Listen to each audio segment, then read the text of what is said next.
الصلاة والسلام على من لا نبي بعد اما بعد اعوذ باللہ من الشیطان الرجیم بسم اللہ الرحمن الرحیم یرفع اللہ الذین آمنوا منکم والذین اوتوا العلم درجات صدق اللہ مولانا العظیم۔ ذی وقار گرامی المرتبت علماء کرام کی بڑی جمعیت اور حاضرین و سامعین، اللہ تعالیٰ کا لاکھ لاکھ شکر ہے کہ ہم آج اس ہستی کے جنازے میں شریک ہو رہے ہیں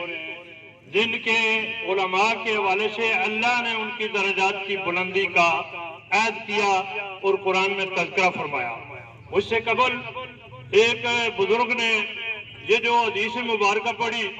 کہ موت العالم موت العالم، ایک عالم کی موت ایک جہان کی موت کے بدلا دیتا ہے۔ اس لیے یہ علماء، اولیاء، اتقیاء، شہداء، صلحاء، یہ اغذیاء، یہ سارے جو ہیں زمین میں پہاڑوں کی طرح، میخوں کی طرح ہیں۔ لہذا